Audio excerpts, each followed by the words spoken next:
Welcome to the Human Design Collective podcast, where we explore the system as a unique map of our potential, from the mundane to the mystical. Mark Germain is a radical human design guide who has been working deeply with the system for over 14 years. He's a lifelong learner who studies through source materials and his own awareness and experience, offering coaching to others who are interested in the practice of living in alignment with their design. If you've explored some of the human design groups on social media, you've likely come across Mark's contributions as an active voice on Facebook and MeWe, where he enjoys sharing his insights and coming together with others through this knowledge. In today's conversation, Mark offers insight into the intuitive, instinctual authority and the freedom of living from the intelligence of the body rather than the mind. As a 3/5 splenic projector, he shares what he has learned with humor and warmth and feels like a very deep and down-to-earth friend. We drop into the conversation with Mark discussing his experience of learning about his design. I don't see anything as good and bad. I really look at it more as this and that. I really do. We're in this illusion. We all have our role, and some are more aware of that than others. Mm-hmm. That's it. That's what it is. I mean, I would say the word that I would use most is reconciliation. It was really reconcile my past. Like Don, you're intimating like all these different things. You know, I was a father, young, surrounded by generators growing up, in generators after that, had a kid, trying to be this person who had the capacity, the intelligence, the wherewithal, the talent to be successful in the business world, and then having all, as a 3/5, having all these things just coming and going, and bonds made and broken on a personal and a professional. It was like, I always say I wore a lot of hats and a lot of shoes, and I got a lot of tools in the toolbox to use from all those experiences. But it helped make sense. I'm a right-minded projector trying to be left, manifesting, generator, manifester. One day a generator, the next day, both another day, and it's like, why is this not working? Why is there no sustainment? Why is there, why is this so difficult? What's wrong? That even followed to me when I got into a spiritual metaphysical background. Then I learned that I was very intuitive, and all of a sudden I was doing intuitive healing like left and right, and readings in groups of people, just, over the phone across the world, and people don't even say anything. And I would just start telling them all kinds of stuff. And that was all new. And I read all these things, got very trained in a lot of system modalities, and I'm still, though, primarily not self and not happy, right? And it's like, I called it enlightened, not self later on. It's kind of very enlightened, aware, and can really look at things very differently, very, very cosmic in nature. And a lot of things that I thought and said were exactly what human design was saying, just in a language and a system that articulated for me perfectly. That's why first words I heard really resonated with me right away. When I heard Ross speak on one lecture, I was like, this is it. I know this guy knows what he knows. But it still was like, I know all this stuff. I can do all this stuff. And why is this stuff still not working out? Yeah. And it's funny. And I think an important thing that Ra always said, though, is even when you're more aware or you're that passenger, doesn't mean your life is going to be any better or worse or whatever than it was. It's just how you deal with it. It's how you see it. That's the greatest gift, because I don't have that pain. I don't have that anguish like that anymore. I don't have that. That's gone away. And what you're describing in that process for you, was it enlightened, not self? Was it the connection with the body was not correct or in alignment? Is that part of it? It's funny, is I used to teach a lot of muscle testing, applied kinesiology, all kinds of divination tools and things and even techniques that I developed on my own using the body. I believe in the body intelligence well before design, and it knows better. And I think sometimes it works better with certain people and others. You need to be able to read the subtle energies of the body. But I could tune into people's bodies and know what they needed or not, or what they were allergic to or not, that kind of thing. And I could tune into my own. I think it's harder for a projector to tune into their own sometimes than others. I mean, we're pointed to look out, not so much in. I think my process of understanding the mechanics and reconciling my past and understanding how the mechanics work was through my personal experience. I'm a 3/5 right angle personal view, so I can see where they worked but connecting it to the body, to the, I had to listen to the spleen. I had to really learn. I had some hard lessons with the spleen where I had to listen to it say, stop, or don't do that. And I hear it something. I mean, it might be because my 4816 is hooked up to my throat and my mind, and my 4323. I just know things. And, I can't bend my hand anymore fully like a fist. To give you an example, this one time I was at my mother's and I put a cup down and I was like, I start walking away and my mind goes, no, go back and clean it. And just don't leave it there for her. Just do this cleanness. And I go back and I hear, don't. So I walk away. And then I go, no, I know. I talk myself back into it. As I'm cleaning this mug, it breaks, slices my hand open here. And I needed to go to the emergency room and get stitches. And then afterwards, I couldn't close it all the way. So this is one of several of these examples over the years that listening to my body and my spleen could have saved me something. But this is always a reminder that says, don't second guess what your spleen or your authority is giving you. Don't second guess what that is, because it could lead to a problem. I think it's about trusting in the life. I think if you really, to me, it came to the point where, Rob would say, this is not my life. And I would say, I could see that. I always saw the magic before human design. And I could see where if you're aligning to everything as a 9-centered being, which is not about survival, that's that 7-centered dogma. That's not our trip. That's the not self world's trip. And if you really, as a 9-centered being, surrender to what that means, you get the life that you're here to live with the least resistance, or whatever that means. And you be taken care of one way or another.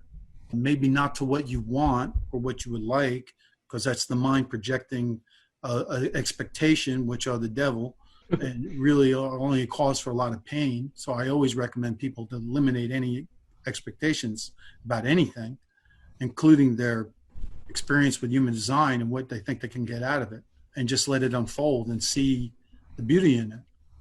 Because I don't know about you guys, when I first heard it was going to take 7 years with my open root, I'm like, 7? Oh, that's seems like right? a long time. Yeah. And I was a theta healer. I don't know if you know what theta healing is. All right, so it's about going up and changing beliefs in people, and I've done a lot of that, and that was successful. But I'm like, oh, you know what? I'll just change that and quicken, and I'll be done like in a year and a half. I'll condense that and get that working. But you know what? That's the joke, the irony, the mind, the not self mind, the open root, just trying to make something happen faster. And what was the ultimate truth is the process has been the gift, the trip, the experience of seeing it unfold and seeing the deconditioning over the years has been a gift. That's a good reminder.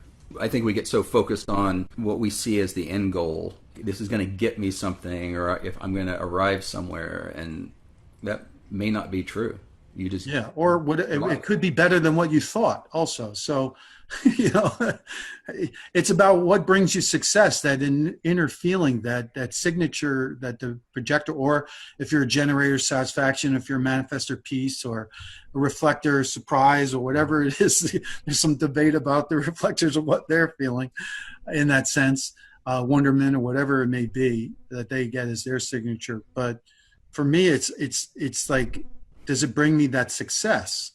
And I think what that is for me is by helping guide others. I don't know, John, you might have saw my post. I don't know if you did or not on MeWe. And I think I posted on Facebook too, where I really said that I don't really get to be me unless I have another person that I'm guiding or helping. I can relate to that. You know what I mean? It's like, otherwise, it's killing time, or you're enjoying this, or you're doing that, you're mastering whatever it is, you're studying. I'm always busy with human design, in and out, or I'm watching a movie or something like that, enjoying life. But without that other, and really connecting on what's important to me and helping guide people, there isn't a me, if you know what I mean. I don't know if you experienced that yourself in some way. It reminds me of something that Amy had shared, where there was a recent period where she was going through a lot of transitions and kind of things were all over the place, but she had a bunch of sessions booked. I don't know why I'm telling your story, Amy, but I'll let you jump. Go for it. And this will be interesting. what I heard from Amy was when she finally got back to work doing foundation readings or working with people, that it just brought everything back and was a type of grounding in itself in her experience. Is that along the lines of what you were saying? Yeah, I'm a hope person, so I'm a hope motivator, right? So if I'm helping somebody and they're more hopeful, and you can sense they're more hopeful, they say they're more hopeful, they're encouraged about what's going on, then I have that sense of success in that exchange, right? That's good. I'm filled more hope. They're more hope. There's a lot more hope, and that brings that purpose of the projector being a guide for the other to fulfill that purpose on a micro level, but that emanates outward. That's, what if you didn't have that? What would that be like? Whatever amount that is needed at any given time, because that may fluctuate. You may have more than less or more or less, it may fluctuate, but do you have enough? Is there enough to meet whatever necessary requirement it is for you to have that fulfilling sense of success, and that you're living that signature, or you're living that motivation of where you're hopeful instead of, not. And you guys are... I'm guilt. John, you're a hoper too? Mm-hmm. Oh, okay. You're a theist. I'm an anti-theist. Oh, if you'll see me sometimes close my eyes and get into, because I'm meditation on the motivation side, and closing eyes is really where you can get really in touch with something and get deeper and share it outwardly that way. And I can't read my own little thing. Oh, was that 6 you are on the tone? Yeah, I'm 6. Yeah, I'm guilt. Oh, you're guilt. I see. I can't. This printout's a little bad. I couldn't read it. Oh, you're a 5. All right, so you're 5-1, and okay, yeah, guilt. So you can fix things when corrected, but it's different though. It's still about strategy and authority. It still comes down to correctness. Yeah.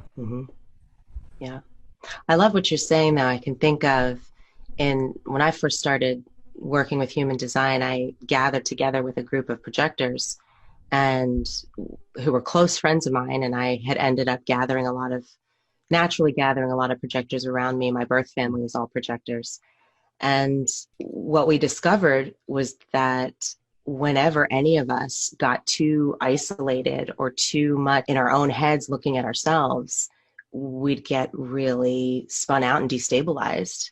And when we could come together and focus on each other, kind of like what you guys have been saying, and have a process to guide, or just have someone else to focus on who was wanting that attention, there's something really just grounding about it and focusing about it in a way that then all the other chaos just kind of, this is kind of what you were saying about me, John, then all the other chaos, it just kind of gets smaller. It feels more like, okay, well, I'll work out those pieces as I need to, but it's a real grounding force, I find, to be able to focus on others.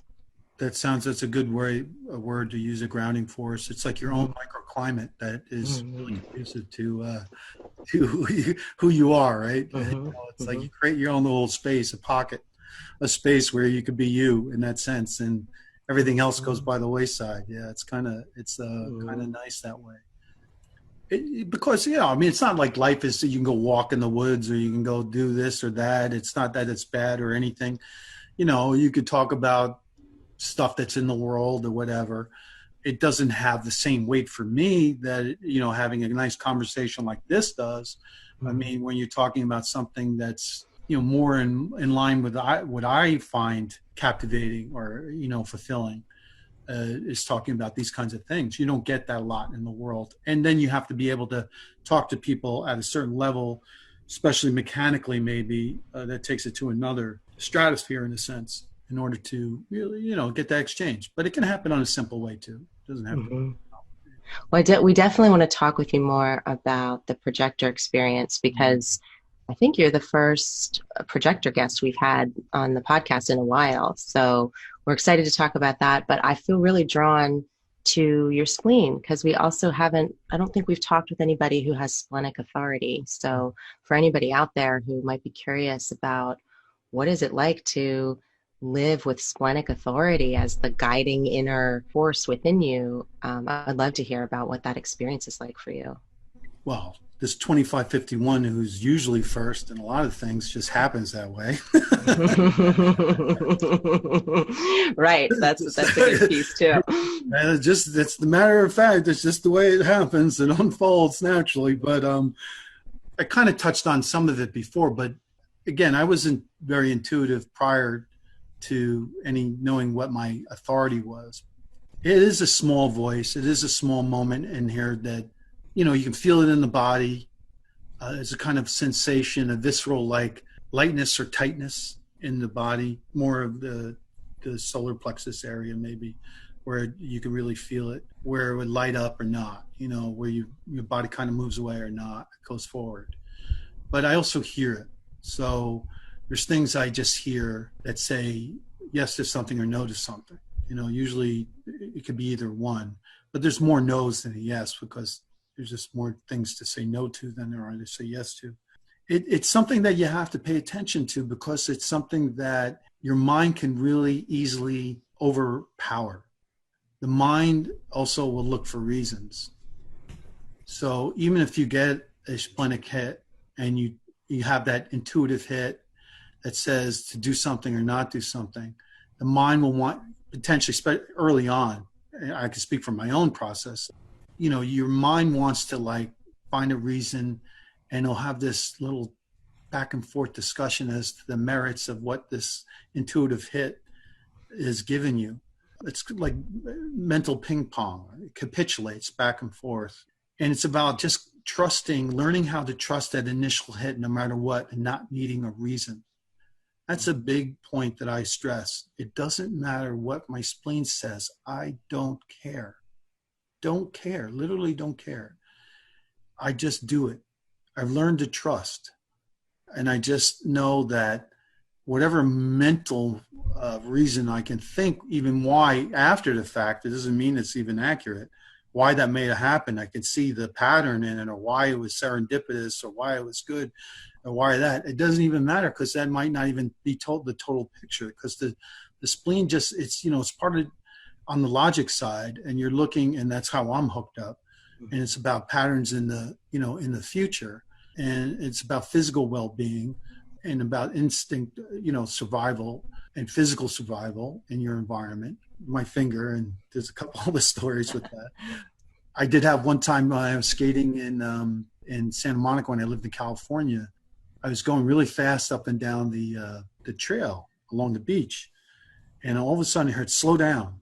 Right, I hear something, and then I'm like, why? I'm looking out in front of me. There's nothing to go. Just a little down and skate a little more. There's this interesting intersection that is like unique to the whole 12 miles of beach. That this other path comes in. All of a sudden, there's people on everywhere, and there's nowhere for me to go. This 6'2", 230-pound guy, big guy, coming down, and there's nowhere for me to go. And I end up like trying to side dance, cook a crack, and I land in the middle, thank God, of the sidewalk. There's sand in the middle, and I brushed on my chest. And I was like, someone's like, are you all right? I'm like, yeah. You know, it's like barely breathing. You know, should we call the doctor? It's like, no, I'm all right. But, you know, I didn't listen again because I couldn't see what the spleen saw.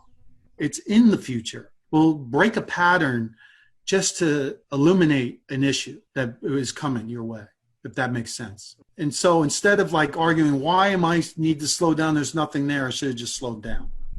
So that's another lesson as this 3-5 learned from experience and discovered from trial and error was when you hear slow down. Don't ask why, just do. And I'll say long before human design, long even before I was into metaphysics and all that stuff, I remember driving, I had to drive work early, like 5:30 in the morning, had a long commute from out on the island into Brooklyn. And I had to go through this stretch of pine barrens. And I normally go to the 7-Eleven, get my coffee, throw on my music, blast the music, drink my coffee. And for some reason, on this only day, never before and never after, on this day, I didn't drink my coffee, didn't listen to music, and I was driving 10 and 2. All of a sudden, this huge deer jumps in front of me. I was able to stop, literally an inch from the grill, from the deer in the grill. And then like 10 more deer just came right after. This big buck, huge buck, horns. And that was just something I wasn't even conscious of, wasn't even aware of. I was watching my body kind of do something different in a way, and it saved me. It saved the car, at least. It saved the deer, certainly. It might have saved us all. And that just happened naturally. So it can work that way also. It doesn't necessarily need to tell you something. It might just be a natural attunement, if that makes sense. Otherwise, I think, if you look at the solar plexus people need time, right? They need time to process. That's the mirror image of the spleen. So what do solar plexus people do? They're not here to be spontaneous. So what do? They act spontaneously. They make a decision in a moment. Meanwhile, the splenic people are here to make a decision in a moment, and they capitulate and play mind games and mental ping pong and mental gymnastics to see why they should do it, instead of just doing it in a moment. That's the juxtaposition of these two authorities mirroring each other on either side. And when you're not self, you're doing the opposite, or you're not in that moment of not selfness, at least. You're not listening. So I just learned to trust and listen and just hear it and then surrender to it and just do what it says. I don't care why, because it doesn't matter. You go to the right place, you'll be the right people, the right time, whatever this is, you'll be safe, whatever it is that it leads you to. That's been my experience. What you're sharing here really points to the deep intelligence of the body that goes so far beyond like what our minds can make sense of or comprehend. And, from the point of view of human design, the mind's not actually for making those type of decisions in life or navigating the life through our mental processes. And you've got, like, on the other hand, you've got the body and the spleen, which is something that's been evolving for however long. I mean, it is the navigation mechanism that is supposed to take us through this life and keep us safe and protect us. Yeah.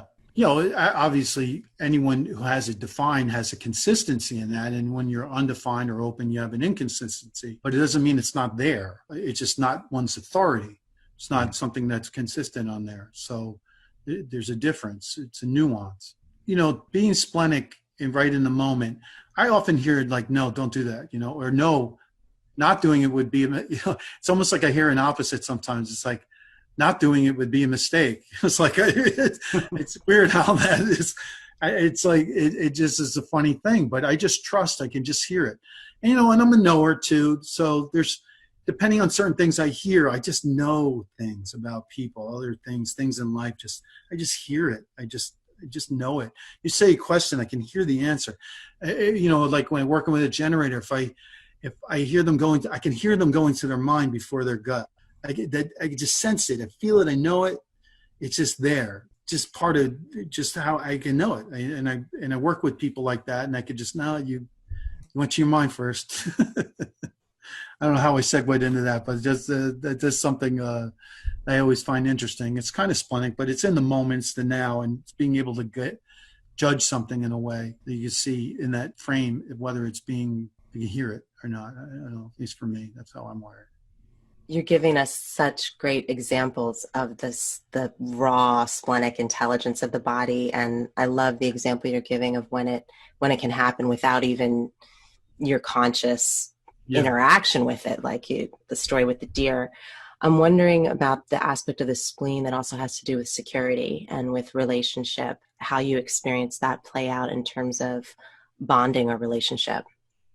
Yeah, I mean, either something's correct or it's not. I mean, you get, it's either correct to be in the relationship, and for whatever that brings. See, this is the thing, especially as a 3-5, you get to discover so much about life. At least my life, I can say I've experienced so much different kinds of things in the business world, in the metaphysical world, spiritual world, and life with all kinds of different people. In many different relationships. I was married, had a kid. I've been in committed relationships. I'm in a committed relationship. They bring different things, but it's almost like it's a discovery process about self, about the other. Because I look at it more abstractly. I have a 6447. I look at life abstractly also. Not as also logically, which human design lines up beautifully, but I look at life in more of a grander cosmic perspective, big picture. And so I kind of look at life as like, all right, you're with this person. What are these things that you're learning from each other? It's not just, all the normal seven-centered stuff that you do. There's that. There's always that. But it's also about, all right, what am I learning? What is my experience here? You learn more about the mechanics when you're intimately around them. Sure. If you're teaching mechanics and helping guide people with mechanics, as much firsthand experience is definitely helpful at times. I mean, the emotional system, I've certainly explored that. 59.6 channel numerous times, generators, projectors, and there's some others I don't know. I think in that relationship, in that experience, you really get to see life in that context and see where you're at and see where they're at and see where life's at. And, there's no blame, no shame. That's a beautiful thing about design. I love that there's no blame, no shame. It's just mechanics. Mm-hmm. And I see that so clearly. I've seen, it took time to get to that place where you really can accept it, but it's become clear over the years that there's no blame in it. I mean, you can't blame anybody. I look at the world. All I see is the program working. I see the not self doing the, the people, are sometimes self, mostly not self. You want to flip the script to, because you're never going to get rid of the not self. So it's like that 80-20 rule, all right, 20% self, 80% not self. Well, let's flip it around, some ratio that way, because it's part of, you can't get out of it. It's just about being something more than something you're not. Right. Mm-hmm. And I think that's what's been my experience, is being able to see me through this process, being myself regardless of different situations, and being true to myself regardless of situations as best as I can. And I think it's been pretty good being true to myself, even to where people might not like it, being steadfast and being true to yourself. I mean, there's a lot of people who don't like that. You probably both experienced it plenty of times where you're being true to yourself, and your authority says no to something, and they're like, what do you mean no? And it's like, yeah, if it's a no, it's a no. You got to follow your strategy, or at least, I don't know if it's you're really following it as much as you're experiencing life through your strategy and authority, or you're not self. Because as a passenger, do we really have a choice? I don't really see it that way. Yeah. It's more about raising your awareness and raising your seeing, so you're more aware consciousness that you can bring back to the totality. I guess I do see it that way, that I really have no choice in that. But am I experiencing life as self or not self? That's the way I look at it. And so that's one thing that I do to help people, especially projectors. I work with a lot of projectors as well as generators, but a lot of projectors. And I think it's seeing and then awareness, and seeing from that neutral place as much as possible, to see from the mechanics. There's no blame or shame. It's just mechanics. Be able to just see life that way, and being able to maybe share some of that big picture context of what design does offer to put the life in is helpful to the mind, because that's the way it can heal the mind. And I think that's what, John, you were talking about earlier too, about your experience, is you think there's something wrong with you. Yeah. That's what I felt. As much as I knew, even, I was like, what's going on here? I mean, who knew I was enlightened, not self? But that was my trip too. It's like, hold on here. I'm doing this and that. And I'm like, this should be seeing things better. But it's, again, that expectations of what you think life should be, that seven-centered conditioning of the homogenized world, and the way the program works. The vast majority of people are not self. That's it. It's not a blame. It's not something bad or not something good. It just is what it is. Yeah. You mentioned that you do a lot of work with projectors. Let's see. What are some of the challenges that you see projectors have in today's world? Well, a lot we've already kind of talked about. Somewhat, the expectation that you're here to work. They have to make things happen.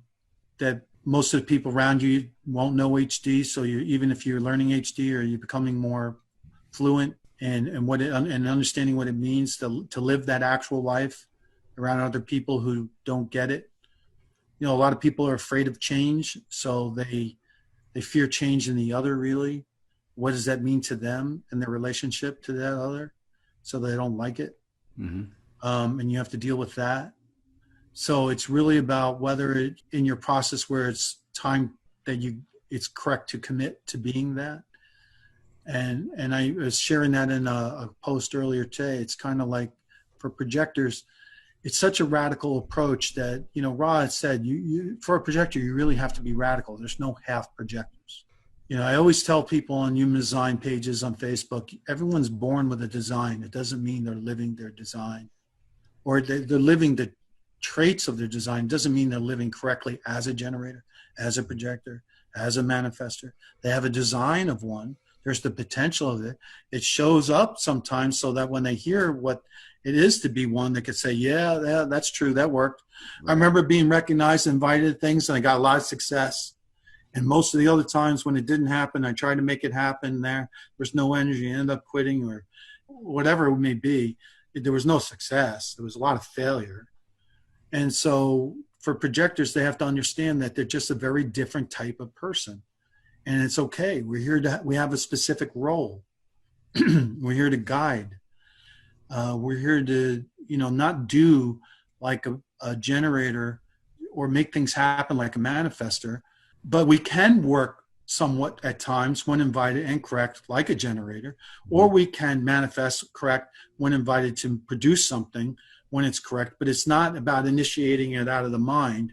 It's about really just following the strategy and authority, or allowing life to follow through strategy and authority, whatever way you want to look at it. It's still strategy and authority, one way or another, or not. The other key would be to understand where one's being conditioned, where one is not and where one is. And we're the only type that's actually technically here to be conditioned on purpose. Yeah. So that tells you something right away, right? If we're the only type that's really here to deal with conditioning, it's because we need to know how to deal with it so we know how to guide it, right? Mm-hmm.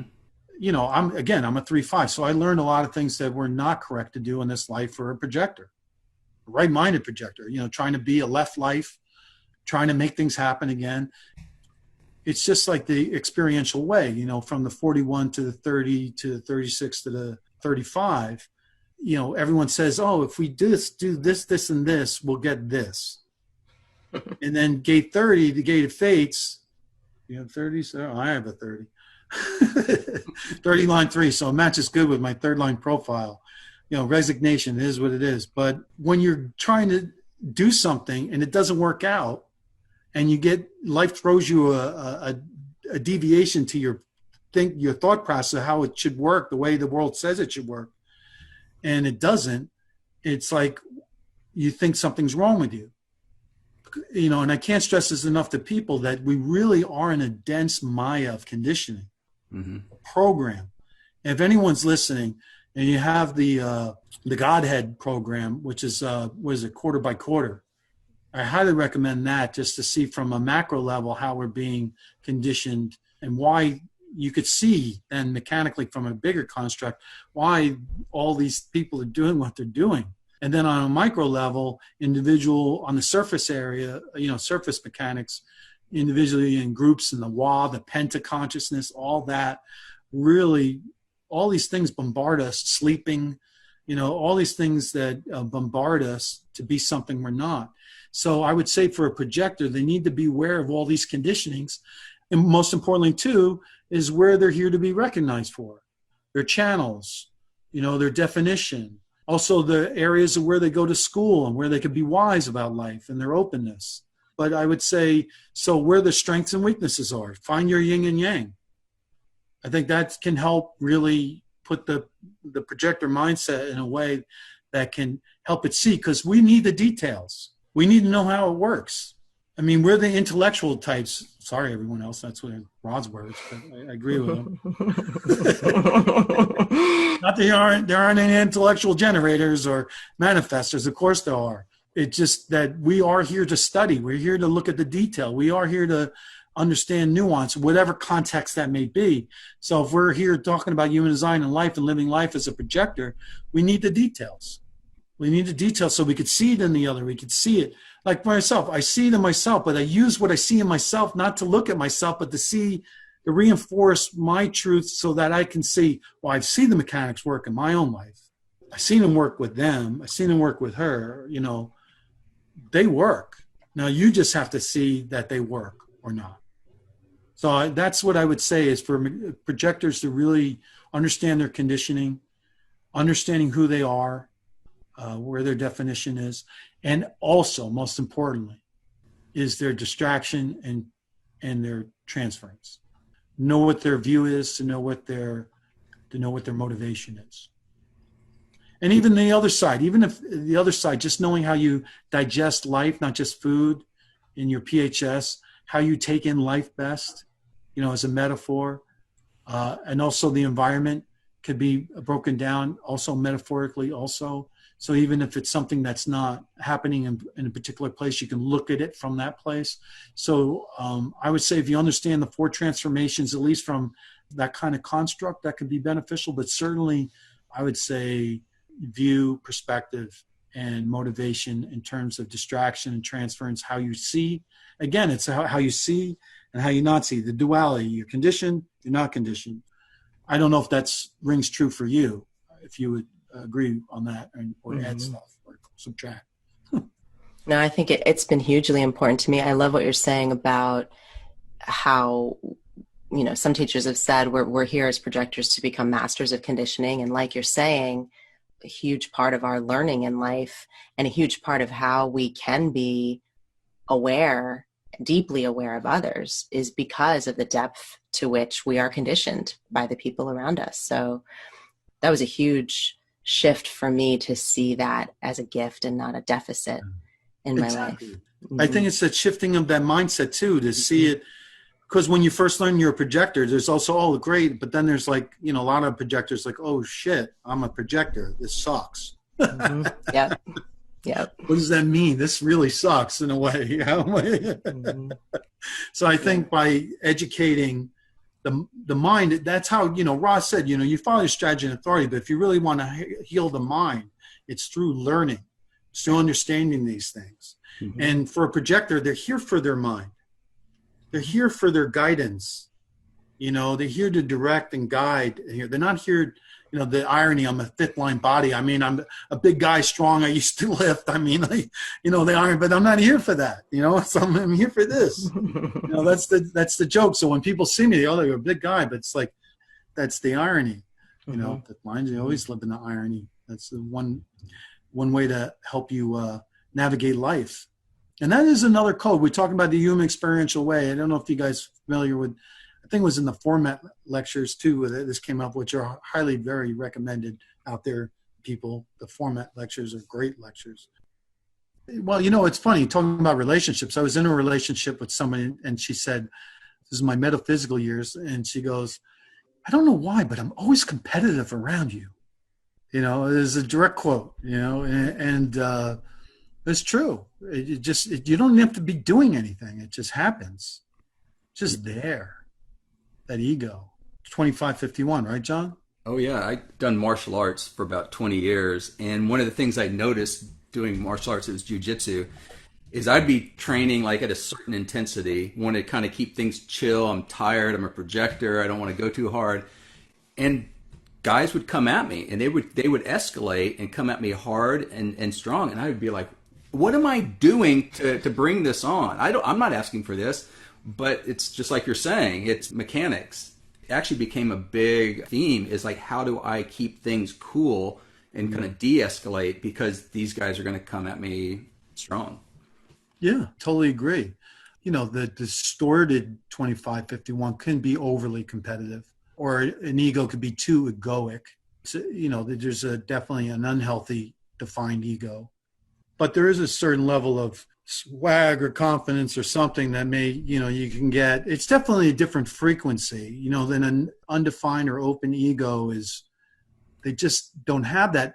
But what's funny is my son is a generator, has undefined solar plexus, but in his process over the years, he was very competitive in basketball. He'd be the guy like always trying to win the game, diving on the ball, trying his hardest.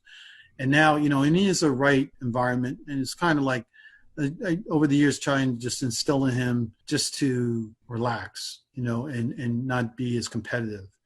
Michael Jordan, who's considered the most competitive person in the NBA, is an undefined ego. He's total amplification, not self. And if you actually watch this series, which was interesting, he was really conditioned as a kid to be very competitive in the remarks from his dad and his brother and how they raised their family. You could see where that open ego and that competition was really instilled and conditioned into him to where it came out as an adult in an unhealthy way, in a not self way. So there's a definite distinction between a healthy, undefined, open, and even a healthy or unhealthy defined ego. It can be too much. It could be trying to say, hey, look at me too. It's a projected channel. So, you're also saying, hey, look at me. I won. Right. I came in first again. Suckers. No, it's like, right. You got to laugh, because if you don't laugh at life, what else? I mean, come on, you can't laugh at yourself. That's a seven-centered being can't laugh at themselves. They take everything very serious. You got to laugh at life. Laugh at yourself. On the topic of the defined ego, I think I was just saying to someone the other day that maybe I was saying to Amy, like, do you ever just get tired of yourself? Like, I look at sometimes my ego and what it just naturally expresses from it, and it's almost like cartoonish. I'm like, really? You're going to put it out just like that, but it's what you're saying, kind of healthy to keep this kind of sense of humor, hold this thing lightly and not take everything so freaking serious all the time. If you can laugh at your own ego, being that bravado ego or whatever it's doing, cartoonish, if you can laugh at it, and if the other person can laugh at it, I think that's important. I think if Amy couldn't laugh at it or didn't know about it, that's where the problem comes from. When you're in a relationship, that's where the issue could be. The challenge can be if you're not aware that's just mechanics, no blame in that. John can't help, Mark can't help himself being a defined ego being. It's who they are. Amy doesn't have anything to prove. Nothing, nothing. Ra had a saying, he did a bunch of reading, then he had a saying with people. He's like, you get a free pass in life. You really do, the undefined ego. There's nothing to prove. Not to anyone, not to yourself, not to anyone. You get a free pass. And then since most of the people who are out there are undefined, 65% or so, whatever. Mm-hmm. And so most of the people who are listening to this and they have an undefined ego, you don't have anything to prove. If you can surrender to that truth and let the ego beings be the ego beings and you guys are, everyone knows their role and there's no better or worse. It's just this and that. It's just this and that. That's all it is. Yeah. If people can understand that, then we can get along. We can have a communication. We can have a nine-centered life, Yeah. It's not judgment or bad or good or better or worse or, I'm winning or you're losing. It's not about that. It's not about that. It can get like that. This is touching on something that Amy and I have been looking at recently, and it's that normally when you start learning about human design, you learn about the openness and the not self, all the focus tends to get put on the open centers, the open gates, perhaps being the problem or the issue. But one of the things that we've seen is there's also a distortion of the definition that can happen through the openness, through the open centers, but then you get these kind of distortions of what could be correct or of the design. Is that something that you've seen or do you? Yeah, no, we're just saying like the defined ego can be too ego. It's about commitment. It's a motor to commitment. You can maybe overcommit. You could say yes or you can. It depends. It's a frequency. When it's clean and when it's not. That's the thing. So whether you're defined or undefined, there's a frequency to it. Undefined or open. It's like a window. It's definitely open when there's no hanging gates. And it's clean. I mean, you really get to see everything. And then if you have hanging, then it flavors it. But in definition, you can be too much of something or distort it one way or another. Very much so. I mean, even a defined ajna, an undefined ajna is making sure they're certain. Defined ajna could be overly certain or not, be certain in the wrong way. Doesn't mean, there's things that it's not so crystal clear either or. I mean, there's nuance. Everything has nuance to it. Mm-hmm. Yeah, I think you can see it very, very clearly, though, especially if you think about ego-defined projectors. And I love just looking at the really simple. I mean, I love the deep and the details, but I also love just the experience of the really simple surface level stuff. So if you look at an ego-defined projector with an open sacral center, if you look at that simple theme of the open sacral center, not knowing when enough is enough, not knowing when it's time to stop competing, stop pushing so hard, stop trying so hard. It's time to rest, let go, stop. That's probably the biggest thing for a projector is that sacral, that, not knowing when to say when, and can control all kinds of other things. Well, we all have open roots also and open solar plexus. So, I mean, you really can feel the world in the open root. At least I can. I mean, that's where I experienced the busyness of life. It's true that these things can influence the definition. Openness and where you're being conditioned can distort the definition. Yes. So I always say everything's a frequency. So you have your own radio dial. Either you can turn right in, tune it, fine tune it, comes in crystal clear, digital, 5x5 all the way out, or it's,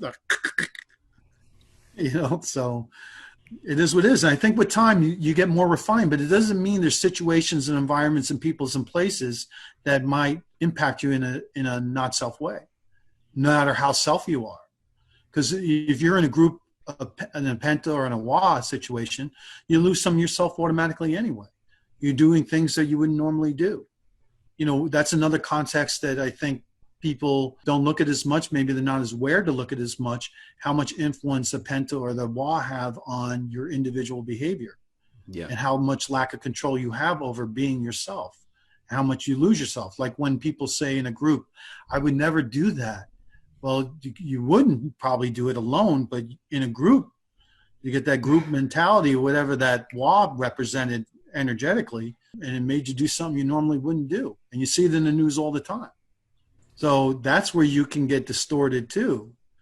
And that's probably why, there's not a lot of hope for the world in terms of really going anywhere in a profound way. I always leave out space for that and hope for some kind of change, but I'm a realist too, and I can see how the program works, and that ain't going to happen. So you're dealing with a lot of conditioning. So that's why a lot of things can distort you to being something you're not. It becomes so easy to see after a while. I mean, I don't know about you guys, but I just see it. Like just look around at people. It just oozes out of them. It just is. It's all good though. I mean, it is what it is. What are you going to do? Surrender. It does seem like a frequency thing, like you were saying. More and more, I'm finding that I'm being kind of attracted or drawn towards a certain clean frequency, like you just said, or there's a certain taste to the energy that I'm taking on, and that other feels good, where there's becoming more of a larger discrepancy between what would have been attractive or acceptable to me before and now. And maybe because I'm just continuing to align and decondition, and then at a certain point you're just like, I don't want that anymore. I don't want to take that on. It feels compromising energetically or on a frequency level. I agree. The only thing I would caution too, because I'm not a big believer in want or like. That's a roadway to the mind. In those situations, like for me, the way I look at it is like, all right, is it correct for me to be here or not correct for me to be here? If it's correct for me to be here, I have to deal with whatever that is. Right. Even if I don't like it. I'd rather be in conversations like we're having here than maybe other conversations that are not about these kinds of things, if you know what I mean. Mm-hmm. Mm-hmm. I don't have a lot of human design people in my physical proximity that I can go spend time with and talk. I have my other half, or to a degree, and I have my son, who we have really great conversations with. He's 28 now, and been really in his process more in the last 7 years or so, 8 years. And it's really made a fundamental change in him. But he's at a place where I can have these kinds of really good talks, where we mentioned that exchange before, where you have that other, that you can get your fulfillment of being you. That's one outlet. Thank God for the internet. I love Facebook for that reason. I made a lot of friends and met people in person and things through human design and clients and things like that through Facebook and human design groups on Facebook. Those things are great, but how often do you get to do that in person? That's the thing. Right. There's not that many of us. You know. Can I ask you a little more about relationship? There's something Sure. that's striking me. A couple things. One is, well, I'll throw them both at you and you can see where you want to go. But John and I are both single definition in our designs. So the defined centers we have are connected to each other. And Yeah. for you, you have a single split definition. And I'm always curious to get to hear, because I talk about these things all the time in working with people. And I'm always excited to get to hear from inside the experience, what that single split definition for you is like. So In a relationship or overall? both. I'm actually really curious about what it's like for you when you're alone. And then also what happens when you get into relationship, how that shifts. And then there's the self versus not self side of it. Yes. So, Yeah. It's a deep topic. yeah, because I think I always say life is context. You know, everything is about context. So I have 3 bridge gates. I have the 7, 1, and 45 that hooks up my G, that's the 2551 part, to my throat, which is also my spleen, throat, ajna, head. Get connected to 48, 16, 43, 23, 64, 47. So that was always something that was a lot of pressure.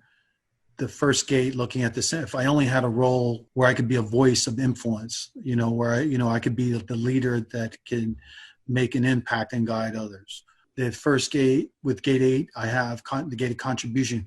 You know, where can I make a creative contribution? Where can I be a unique role model in that sense of being that voice that can contribute in my individual contribution, individual uniqueness to the other, to empower the other? Or the 45, where if I only, it's always a question as a not self. If I only had the resources, the money, then I can be in control of my life. I can have the material success where I can then take care of the tribe or people that I love, stuff like that. Those are things where your mind is working and going towards trying to fulfill. The 45, it really, wants to be heard. I want to have, have or have not. It's like, I want to, and it's generous. It's a generous gate. So, hey, if I got the resources, I'll be generous. Trust me. That's the mind playing. So what does that do? It makes you make decisions to initiate, to work towards, or to define work, to be that super slave, or there where you can be those things that you think you're lacking. Now, obviously, they're not lacks. They're actually opportunities to learn who are good in roles or creative, or who are good leaders of resources and education and stuff like that. And those things actually do come eventually by just living. Eventually those things it's not about letting them control you and making decisions from that. Now, I've been in relationships, and one currently, where they bridge that, the 7, the 1, and they're a wide split, and I bridge the wide split. So we're 8 and 1 single definition, and I've been in other relationships where I've been in that, where the other person was a triple split. And that's different because they never like getting smothered. And they've been in 2 relationships since then. I've talked to them, and that's something that's always been an issue for them. So and that's a triple split. So the wide split, though, is an interesting thing, because as non-self, that is probably one of the most difficult things to deal with, because it's not always, when they're being in that not-self state, it's not about them, it's about everyone else. So that can come up. And for me, with those single gates, it's more about me. If that was the issue in my past, it would be more about what was my problem. So when you combine charts and they hook up well, there can be a sense of comfort in that. There's a certain solidity to it.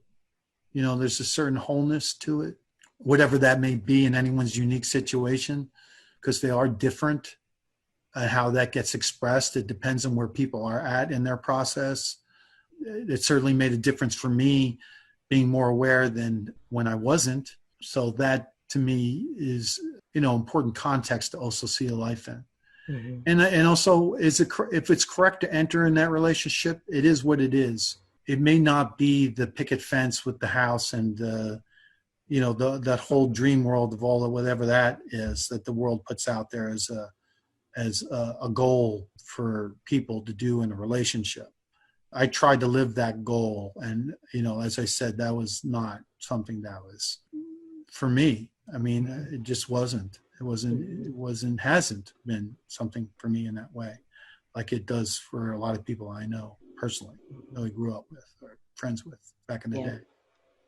I don't know if that's answering your question enough. Yeah. You bridge your split and you don't do it in a compromise.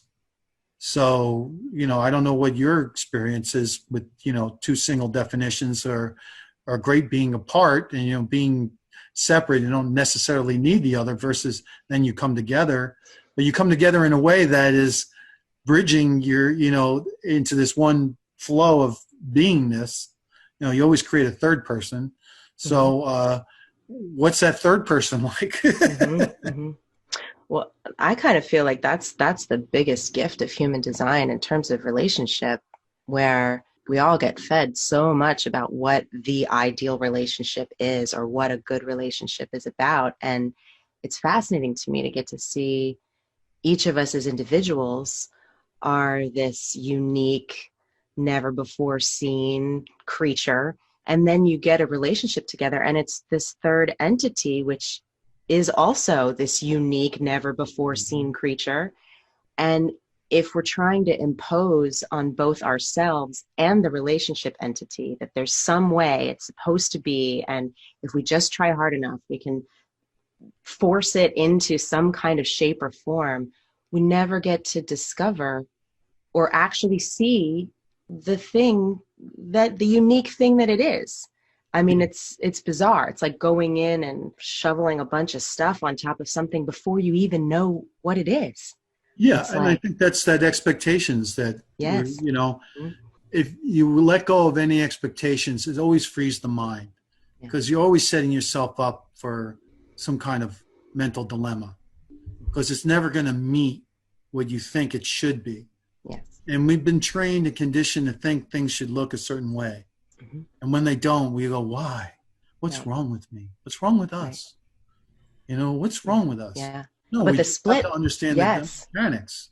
Yes. Yeah. And it's like the split that you're talking about. It seems the same to me in relationship where if you don't know the mechanics and you don't see what that is, like you were talking about in your own design, then the mind can just get obsessed with what's missing and what's wrong. And I think the same thing happens so much in relationship. If we don't see it for what it is and let it be what it is, then we often just get obsessed with what's missing and what's wrong. And exactly. That's kind of beside the whole point, altogether. And then in the meantime, we're missing out on the beauty and uniqueness of what it could be as it is.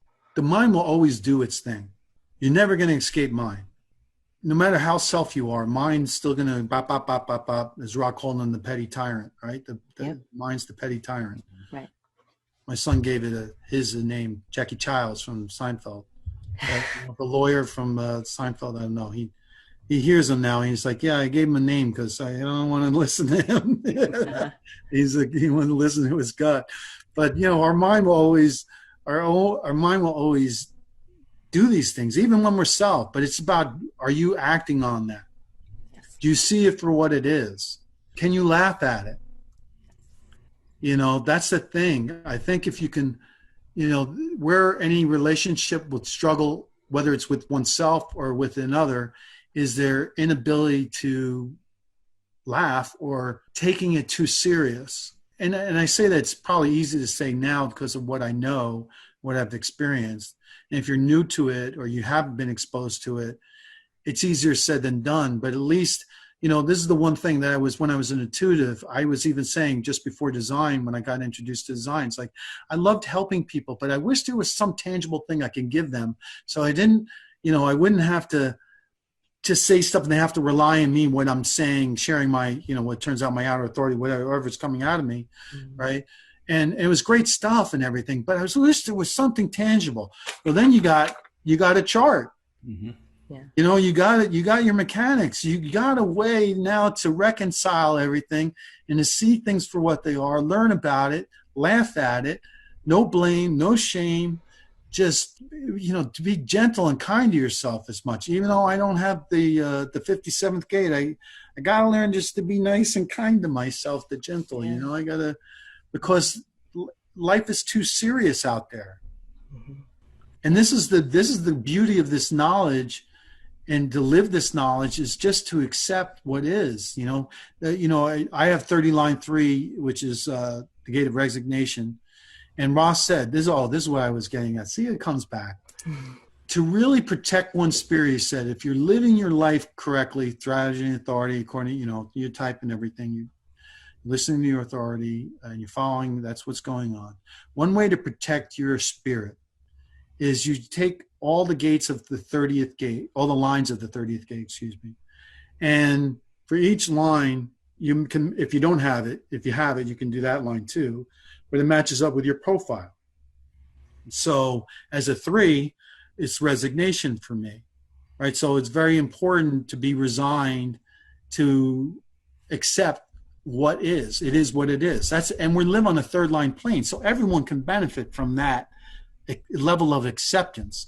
Sometimes you hear resignation that has a negative connotation, but it's more empowering in the sense of just surrendering and accepting what is, when there's some things it's not in your control, and there's no one's blame or anyone to fault. And John, you need to be pragmatic. So when you need to be pragmatic. How do I deal with life? I need to be pragmatic. You got to find that. That's going to protect your spirit. And you're a 5, so we're talking about irony. We're talking about this too shall pass as a mantra. You have to be able to laugh at life, see the irony in life, laugh at life, to protect your spirit, especially you as a 5th line being. That's something that is so important. So, I say it is what it is. You'll see me say it all the time on Facebook and stuff.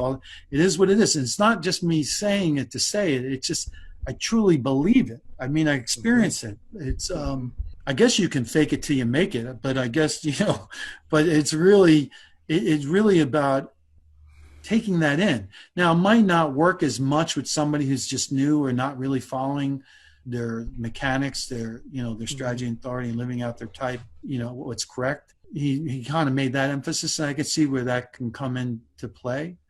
You can also do it on the body side and align it in context of the body. Well, like I'm irony, so yeah, there's a big guy who's known for his mind. There's the irony. Humor in that.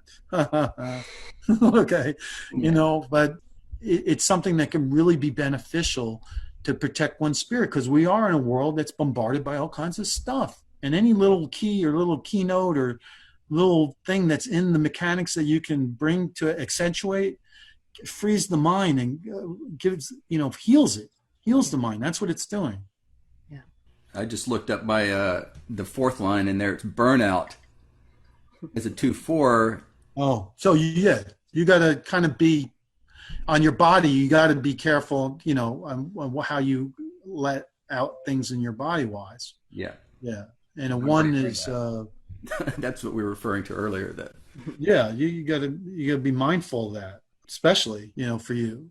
And 1 is what is the 1 again? 1 composure. Composure. Thank you. Yeah, your body needs to be composed in a certain situation when you're laughing at life. When you're dealing with your physical, being composed is going to help your body more, in that sense. And you're a right environment, correct? Or left? I can't read this printout. No, you're left. Left. Well, even active, you can be composed. Yes. Like a ballerina. Ballerina of life.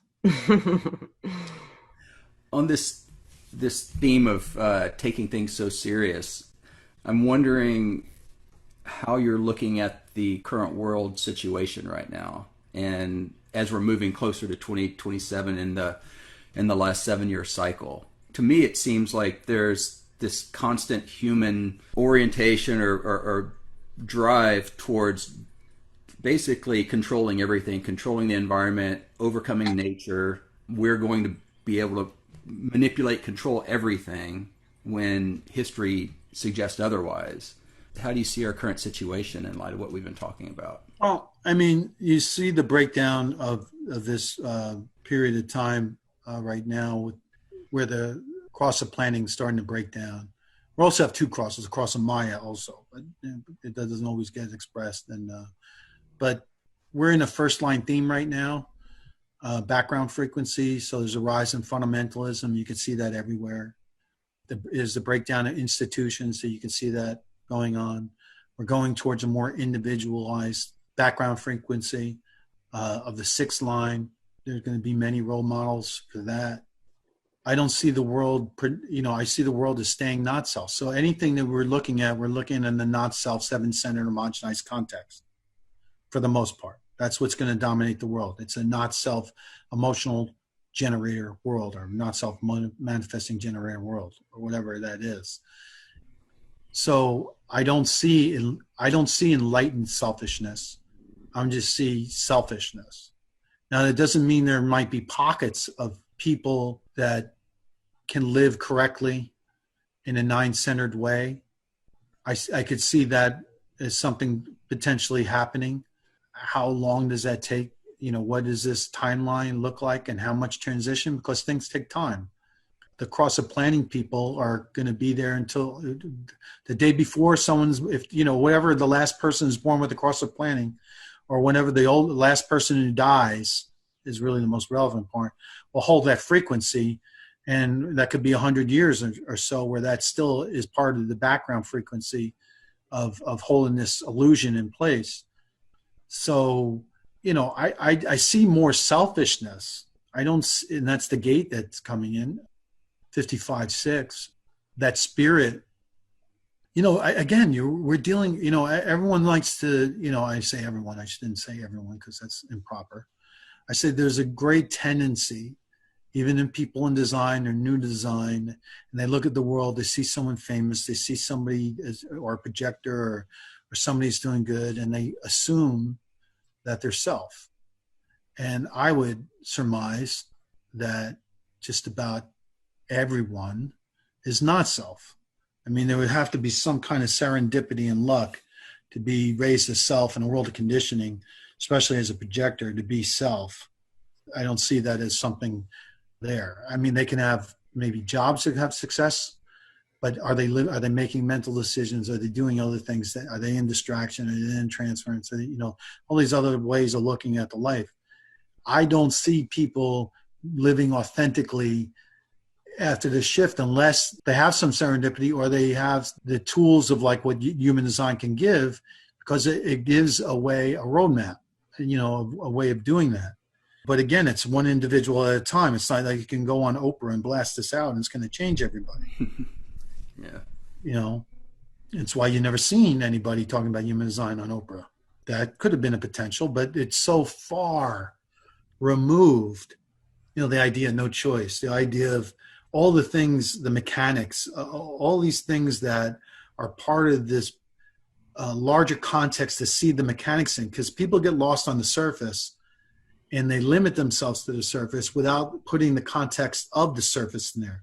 And then you got to always go back to the surface, because that's where life is lived, but it's in the context of the bigger picture framework. Yeah. That's the way I look at it. You got to, you have to understand there is a program. There is weather, daily weather. There is the Godheads. There are ways of you being conditioned in transarc forms that are penta and wa. That two people create a third person, and that entity needs to be respected as much as the two individuals need to be respected, right?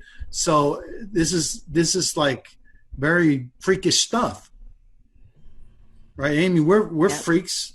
Yep. Right? Yep. Wave a freak flag. And you know that certain audiences, you look like a genius, and others say you look like a freak. You can. It's the two sides of the coin. I mean, I have hope for certain people within the context of the population that are going to live correctly and have, not be bogged down by seven-centered survival, us versus them, survival of the fittest, winners and losers. That's all seven-centered stuff. And there are people in the world, very prominent people, who exude that. And for me, I'm a personal view.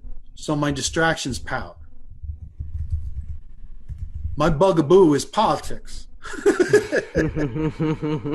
I can get dragged into that movie. That's what I call it. I get dragged into the movie when I go into distraction or transference. It's like I'm getting pulled in, and I lost my ability to see myself within the movie in a way, or losing myself to this distracted view of politics and seeing winners and losers and judging people, condemning them. Yes. If I was not self, man, I'd have a field day in this world, because I can go to depth and context and write out all kinds of really things to point out how stupid people are. But that's not me. That's not self me. Mm-hmm. And I think that's why I go back to distraction and transference is very important for anyone, especially a projector, to really know, because what are they viewing their life through? What lens? Is that formulating what outer authority? Their not self outer authority of their not self mind, or what they're really speaking their truth or authenticity? See, my authenticity is speaking about this stuff. That personally is what moves me. I have the 4323 as my notes in the sixth line, sixth color, second tone. There's an uncertainty about what's coming, but it's all that sixes. I have 8/6 lines. So it's like, it's my most of any line. So I'm a 6/2 Chiron, cross of the clarion. Yeah. So it's like that six has got to be up here looking around, and I'm a mountain view person. So, it's like, all right, I see all you guys down here. I can't get into the muck. If I go down into the movie, that's where I get lost. Yeah. Yeah. So when I look at the world, I just see, this guy's doing this guy's doing that. And when I'm seeing this and that, and not condemning anyone and judging anyone as winners and losers, mm-hmm. then that's how I can see and view the world. So everyone has that view. Yeah, well, it's beautiful, Mark. I really appreciate you being able to articulate that like that, because I can feel it just as you're explaining it, how it's very visceral, the way you're talking about it. There's so much in human design that can just sound like words on a page. But when you really start to see it, when you really break through the shadows and confusion of the mind, and you just, like you're saying, just see it for what it is, you can feel what all of this actually means. And I can just really feel that through what you're sharing. Oh, thanks. And I do see it as a movie. I really do. Yeah. I mean, this is not just me saying it's a movie and mimicking something Ra mentioned or something. This is what I'm seeing, because it's like a projected, I guess we open our eyes and we create our own portion of the Maya, our contribution to holding this illusion together. But that's what I really see. And and that's why I'm closing my eyes again now, because I'm going deeper, and because that's why, I see on an individual level, there's hope. Yeah. I'm a hope person, but I see it on an individual level. Mm-hmm. I don't see it in necessarily a tribal level or a collective level, or for the most part, most of individuals. The Maya is so dense. Yes. It's so visceral, of oozing not self. It's like the Matrix when the guy, Agent Smith's like, I can just smell it. I can taste it. It's like that. I don't think it's bad, like he did in wanting it out. No, it's like, all right, it is what it is. It's just, you got to accept it, see it for what it is. There's no blame. Yeah. Hey, when I get sucked in a movie, I get sucked in a movie. I remember one time my other half said, you're being not self. I was like, yeah, I'm going to be a little more not self for another minute or two. I'm enjoying this business. It's like, I'm like, give me a couple of minutes, because then I'll, not like you can do anything about it too. Something, it's like, but you can laugh at yourself. It's like, yeah, you're right. You got a good point there. I am being a not self in this moment. You can't escape it. It's just, again, it's how much part of your day do you want to be not self versus self? Day, week, month, year, years. You can't escape the not self. It's always there. The petty tyrant is always waiting to suck you back in, or an environment or a person can pull you into some kind of thing. That's why it's important to laugh too, because it's like you have no control over that. I mean, you just see it for what it is. I think that's the key to human design, is just awareness. It's the ability to see the life itself. I think that's the best gift that it has to offer. Because I think the mechanics and the life unfolds as it unfolds, but to free the mind of all that pain and suffering, that's the gift. That's the gift. I mean, to laugh at myself when I know that I'm like getting sucked into politics. Oh, Jesus, here I'm getting, and you can feel it though. You can feel it in your body, right? You can, whatever your distraction is, whatever it is your not self is, you can feel it. It just permeates. Mm-hmm. It's so visceral, right? Yes. Right, John? I mean, you work with your body a lot. You can, by the way, I like the idea of a keto though, because you're using another person's energy against them. So yes. I actually did my son some books on that back in the day, and Jeet Kune Do was one of his favorite books back in the day, also with Bruce Lee. I said, if you ever get, it's funny, he's not really got into MMA, but it's so not him. He was really gung ho in his teens and stuff like that, and it's like it's so not him. It's so it's amazing to watch his transformation. I mean, if nothing else I do in this world, having seen my son get to where he is mentally and physically and how he understands himself, if I did nothing else in his life and I got that as soon as we hit this call and maybe even watch it, I would feel life was a success just from that. Because you could see it. I don't live with him, but I talk to him a lot and I see him every now and then. But to see and talk about these things and how it's impacted his life and how other people see it has impacted his life, getting that's what's amazing to me. Yeah. And it's not just following his gut, because that was important. And there's some people think that just strategy and authorities are. Him understanding, like he's a cave person, that he needs security, and that was important for him because he always felt it, and understanding why he needed that security to be creative. He's very creative, very into integration. He's across attention. We're born actually tomorrow's my birthday. Tomorrow's his half birthday. He's born January 3rd. We're both cross attention. Just flip the planets there. But he has gate 38 6 times and 39 3 times. Both his nodes and his sun Earth on the personality side, and then a couple more 38s. But and he's integration too with the 1057 and the 3457, and he has the 3254.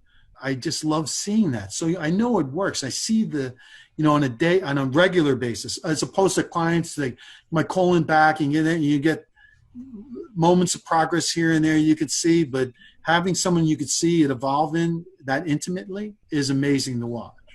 The transformation in the mind, the way they look at life, the relaxedness, giving them the tools to see how to see the life, to see the way it looks. That's the gift. I mean, to me, other people can have their own, there's lots of gifts, I'd say, but and that's where I am in my process now that I can say that. I've been doing this over 14 and a half years. So I don't know if you would ask me that in year 1, 2, 3, that, I'd have the same answers. Yep. But that's what's such a gift about sitting with people who've been hanging with it for a while. Because at some point you just have to laugh. You have to. It's such a trip. And that's harder to do, I think, in the beginning when we come in with all the things we think are problems and all the things that we do actually suffer with and are having a really hard time with, and the mess of what we've gotten ourselves into. And so it is very serious, I think, in the beginning, but so that's a certain quality of presence that I find in most people who've really been working this and digesting it and living it for a long time, there's a quality of presence that all carries that thread of a certain kind of just humor and acceptance about life, which is like such a relief in this world that is so driven to so much craziness. So I've found it really sweet. I don't know if you still have bouts of your mind saying certain stupid stuff. Oh, of course. But then I recognize it for what it is, and it doesn't last as long. It's not. It doesn't happen as frequently. It's the magnitude of it is not as bad. Everything's minimalized in that sense. So when it does happen, you just that's what that is. Oh, you can identify it. Oh, that's that. Okay. Oh, you're cute. I call mine the crazy lady in the attic. I'm like, there she is again. There's a crazy lady in the attic. So you gave it some kind of. I haven't named mine, but probably should. I mean, my son got a good name from there, but I got to figure one out. I don't know. Don, you have a name for your? Yeah, I used to refer to it as the trash dump with my trash dump, which is not very positive, but does Oscar the Grouch live in there occasionally? Yeah, exactly. He's pretty bitter too. Oh my God, it's such a trip though. I mean, because life is so serious, and you get around all the seriousness of life. If you don't have these tools, I mean, you do get dragged in a movie, and then the movie beats you over the head, and you become furniture. Right. Is what I would like to say. People don't understand that. This just means you're not living your life, the story. You don't have that role, and you're just, your background stuff, filler. Background object in a horror movie. Yeah. I think people, again, I'll go back to understanding that this is a process. And you see a lot of new people on human design, and they like to fight certain things about it. And we all did when we're new, because we had beliefs that we had, that things that should be, I always had a very mundane, then I had a very spiritual, metaphysical background. And then I got into human design, and, I was the theist to the anti-theist, so for me, there's a lot of, I did A Course in Miracles. I did, did a lot of energy work, a lot of train, all kinds of stuff. But it's funny to see the progression to where now it's like, I don't even like all this spiritual talk. It's like, it's another homogenized form of communication, mystical, spiritual talk. Mm-hmm. I just like talk, and it's funny because and people bring that, you can feel it, and it's not, no one's to blame in it. You can feel when people do that, and that's just part of it. And then some people fight the information, resist the change, and fight back. And some people, as time goes by, they see where they were fighting it, and other people go a different direction, and they don't follow through, and the design's not for them. And there's no bad or good in that. It is what it is. There's no blame in this. That's the beauty of the system of the world. Mm-hmm. You ever watch that? What was that Criminal Minds show? You ever see that, the FBI profilers? Mm-mm. Well, it's like they hunt down the worst murderers in the world. Like serial killers, and I always said, what made a serial killer a serial killer? They don't even know what they have no control over what they're doing. It's not like it's like an impulse. It's like something that's part of them. Yeah. So it doesn't excuse their behavior or what they did in that sense, but you can empathize and say, what drove this person to that point to where they're needing that? What conditioning happened? And then you blame the parent. Well, how about that parent's parent, and that parent's parent, and that parent's parent? And it's like we're just dealing with layers of conditioning. And I think that's what this system allows, but it takes time. It takes time. And before you know it, you're 14 years in, when you were like in the beginning going, 7 years? No freaking way. I'm going to do this in a year and a half. My theta healing, because I thought it was first maybe it's a belief system. I'll believe it away. But it's not a belief system. It's the mechanics are there, right, whether one believes it or not. At least that's my truth. Yes. Well, thank you so much. It's been really fun to get to hear your perspective and just resonate with and relate to so much of what you had to say. Thank you for having me. So nice to get to hear it from the outside.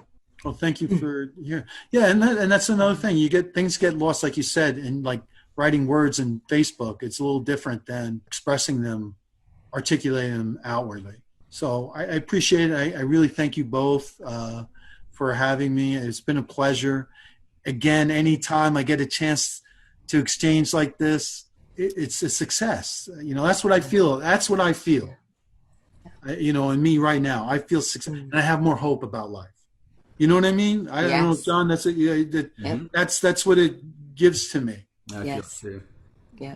That sense is there. And then that you can ride that wave, and you can. Well, you're not emotional, but we can ride that wave of that frequency for a while, or for however long, whatever it is. Yeah. All right. It's a beautiful thing.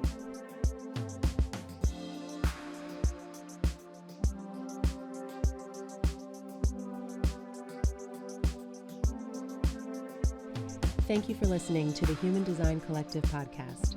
If you enjoyed the show, please review us and share. For more information about us and to connect with others on this experimental journey, please visit us at humandesigncollective.com. You can also learn more by exploring our course and workshop offerings at courses.humandesigncollective.com. Music for the Human Design Collective podcast, courtesy of Role Model. For more information, see the show notes. And please stay tuned for more upcoming episodes on the same channel.